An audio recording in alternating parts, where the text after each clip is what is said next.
Hello student, it's time to study. हम लोग class 7 math पढ़ रहे हैं, लार्ज नंबर चैप्टर 1 का, जिसमें लास्ट एक्सरसाइज हमारी चल रही है एक्सरसाइज 1.6। हमने 9 क्वेश्चन तक सॉल्व कर लिया था।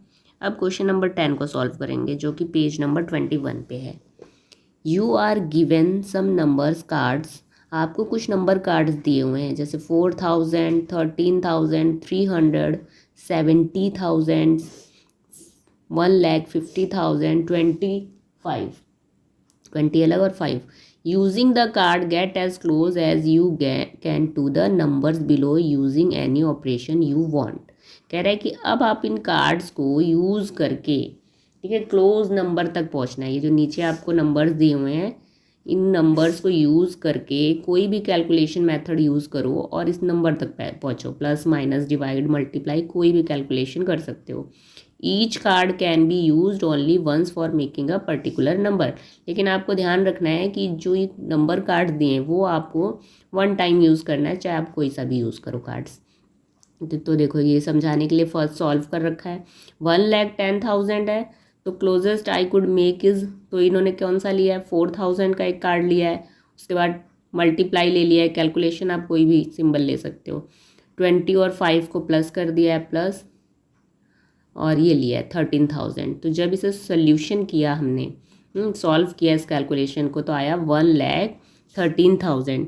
नियरेस्ट आप पहुंच सकते हो, 1,10,000 था तो आप 1,10,000 के आसपास पहुंच सकते हो, थोड़ा नंबर ज़्यादा कम हो सकता है। तो ऐसे ही क्वेश्चन नंबर बी को सॉल्व करते हैं हम लोग, जो कि क्या है, 2,00,000। तो इस 2,00,000 को सॉल्व करने के लिए हम कार्ड नंबर क्या ले सकते हैं, कोई भी आप ले सकते हो, और इसके नियरेस्ट नंबर पहुंचना है आपको। तो हम ऐसा करते हैं, एक नंबर ले लेते हैं 1,50,000 वाला, ठीक है। फिर प्लस कर देते हैं, कैलकुलेशन सिंबल भी आप कोई भी ले सकते हो, 70,000 ले लेते हैं, और फिर माइनस, और एक कार्ड ले लेते हैं 4,000 का, और उसे मल्टीप्लाई कर देंगे 5 से। तो जब हम इसे सॉल्व करेंगे, तो हमारा या तो 2,00,000 आएगा या नियरेस्ट आना चाहिए इसके, ठीक। तो इसको सॉल्व करके नहीं दिखाना है, क्योंकि ये हमें तो ये दिखाना था ऑपरेशन मेथड। बट आप कैलकुलेशन को सॉल्व साइड में कर सकते हो कि आंसर सही आएगा कि नहीं, से कैलकुलेट करके। तो चेक कर लेते हैं हम एक बार 1,50,000 को, 1,50,000। तो देखो, ये बोर्ड मास वाले तरीके से सॉल्व होगा। पहले क्या होता है, आपका डिवाइड है नहीं, मल्टीप्लाई है, इसे सॉल्व कर सकते हो या फिर इसे भी। तो देखो, 1,50,000 में 70,000 को प्लस करो, क्या आ रहा है, 0,075 आपका हो जाएगा 2, और 1 कैरी 2।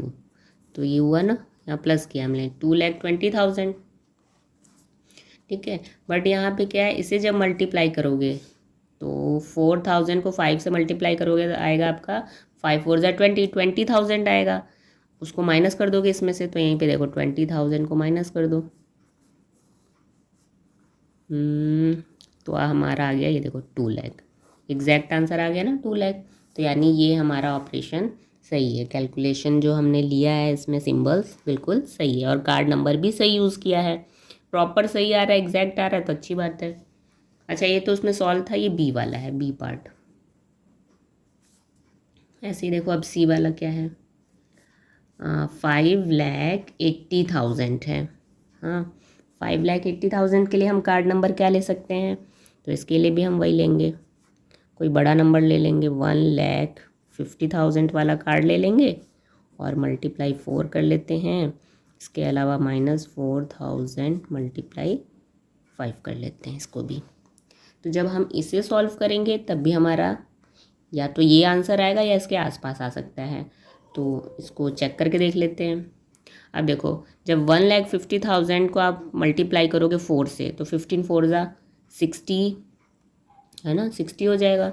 तो आप यहाँ करके देख सकते हो, 60 और एक ज़ीरो इसका, फिर ये आपका आ जाएगा 6,00,000।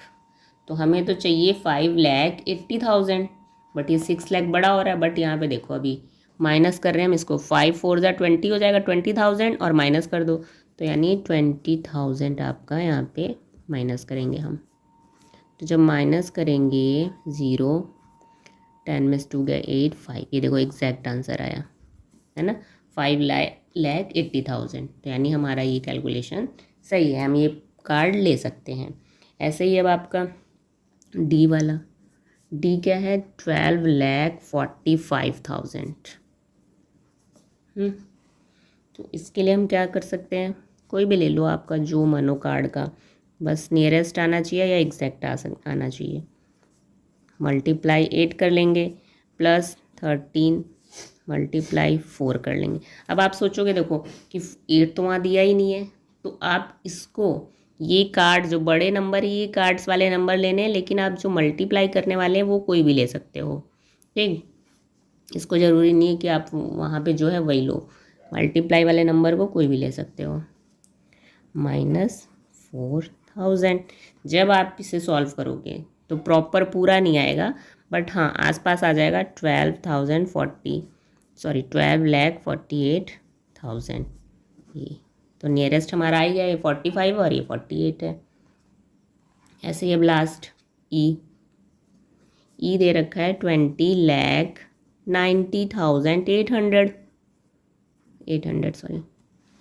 ठीक है, अब इसके लिए क्या कर सकते हैं, वही बड़ा नंबर, क्योंकि 20 लाख है तो हम बड़ा नंबर ले लेंगे 1,50,000 और से मल्टीप्लाई करेंगे बड़े नंबर से, क्योंकि ज़्यादा बड़ा नंबर है ये, 20 लाख है, प्लस 4,000 माइनस 13,000। ठीक, इन कार्ड्स नंबर को जब सॉल्व करेंगे तो हमारा नियरेस्ट ही आएगा 20,91,000। ठीक है, ये 90,08,000 है तो हमारा 91 लाख आ गया है। तो क्वेश्चन नंबर 10 सॉल्व हो गया है। Question number 11, find out how many coin should be stacked to match the height of the Statue of Unity. कह रहा है कि आपको कितने कॉइन्स की ज़रूरत पड़ेगी, सिक्के। और क्या करने के लिए, अगर हम उस कॉइन्स को एक के ऊपर एक रखें तो उसकी हाइट हो जाए स्टैचू ऑफ यूनिटी। आपको याद है जब हम स्टार्टिंग में ये लार्ज नंबर शुरू किए थे तो बीच में स्टैचू ऑफ यूनिटी की हाइट आई थी 180 मीटर आई थी ना, तो उसको ले सकते हैं यहाँ पे। Assume each coins is 1 mm thick, और वो जो कॉइन्स आपको चाहिए, एक कॉइन की थिकनेस दे रखी है आपको, वो कितनी चौड़ी है, 1 mm है। तो बताओ कितने कॉइन्स की ज़रूरत पड़ेगी, कितने सिक्कों की ज़रूरत पड़ेगी स्टैचू ऑफ यूनिटी की हाइट जितनी बनाने के लिए उसे। तो देखो हम इसे स्टेटमेंट में सॉल्व करेंगे। पहले हमें कॉइन की हाइट कितनी दी है वो लिख लेंगे, हाइट ऑफ 1 कॉइन, तो 1 कॉइन की हाइट है 1 mm। ठीक है, ये 1 mm हो गई। उसके बाद हाइट ऑफ स्टैचू कितना दिया था बुक में, स्टार्टिंग में आप देखोगे तो वहाँ 180 मीटर दिया है, तो height of statute of unity, उसकी हाइट थी 180 मीटर। अब देखो यहाँ पे mm है और ये मीटर में है, तो जब हमें सोल्यूशन करना होता है तो दोनों सेम करना पड़ता है, चेंज करना पड़ता है ना। तो इसे पहले हम मीटर को mm में चेंज करेंगे। तो हम ऐसे कर सकते हैं, बिकॉज इस सिंबल का मतलब होता है because 1 metre equal to 1000 mm, ये हमें याद होना चाहिए। या तो 1 मीटर 100 सेंटीमीटर करो फिर उसको mm में चेंज करो, तो या तो डायरेक्ट याद रखो 1 मीटर इक्वल टू 1000 mm। ठीक, देयरफॉर अब हमें 180 को चेंज करना है, 180 मीटर इक्वल टू 1 मीटर का पता है, ज़्यादा का पूछ रहा है तो क्या करेंगे, मल्टीप्लाई। तो इसका हो जाएगा 180 मल्टीप्लाई 1000। जब इसे आपस में मल्टीप्लाई करोगे तो आपका आ जाएगा 180 और ये 30, ये हो गया mm में कन्वर्ट। ठीक, अब हमें बताना है नंबर ऑफ़ कॉइन्स कि कितने सिक्कों की ज़रूरत पड़ेगी हमें। तो हम यहाँ लिखेंगे number of coins. Number of coins करने पता लगा, किसी भी चीज़ का नंबर जब पूछ देगा आपसे तो आपको क्या करना है, एक तो जिससे कंपेयर कर रहा है स्टैचू ऑफ यूनिटी से, उसकी हाइट आपको पता होनी चाहिए, और किस चीज़ से आप बना रहे हो हाइट को। तो कॉइन से हमें सिक्के से बनाना है हाइट को, तो उसकी भी आपको थिकनेस पता होनी चाहिए। तो देखो जो सबसे बड़ा है उसे ऊपर रखो, 1,80,000 mm। ठीक। ठीक।